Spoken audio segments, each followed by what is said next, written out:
Kimwe mu bintu utagomba kubura mu rugo rwawe ni vinegere ya pome kubera ubwiza bwayo.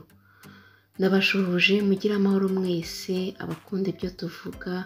Niba ari ubwa mbere uhageze wahageze, iyandikishe bijye bikugeraho uko tubitegura kandi twabyiyemeje, kubera ko bifasha abantu, kubera ko bidufasha twese.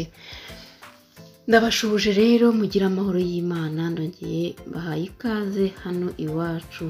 Ndagira ngo mbereke rero uyu munsi uko wakikorera vinegere ya pome itarinze kuguhenda, kuko ikorwa mu bisigazwa byayo.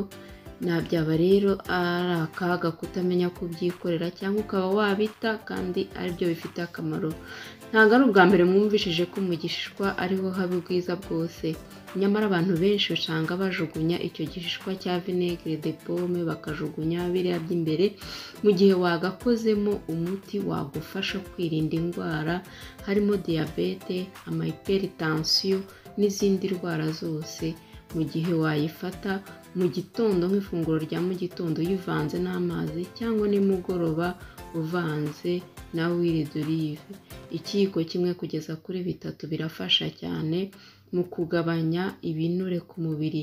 Ntago binanura ariko bigabanya ibinure ku mubiri kandi rwose birakora.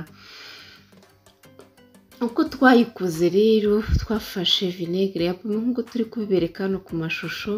Ni amapome, ibishishwa byayo iby'imbere mo indani twarabifashe turabyegerana, turabihonda, dushyiramo agasukari, ibiyiko 2 byonyine, turabitereka. Ubu bimaze ukwezi arafe, murabona ko bimaze ukwezi bigakora vinegere ya pome mu gihe cy'ukwezi.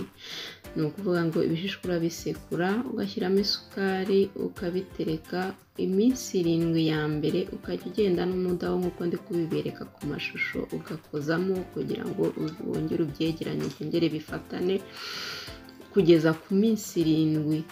Indi minsi 7 nanone ukajya ubikora mu minsi 2, byanda unyuzamo mu mamiro buri minsi 2. Ubwa mbere wakoze unyuzamo mu mamiro buri munsi umwe, buri munsi.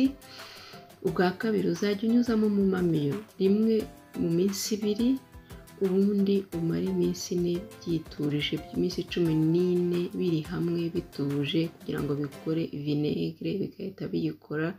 Noneho yamara gukoreka nyine tukayiyungurura, tugashyira mu icupa ryiza, tukajya tuyikoresha tuyinywa no ku mubiri.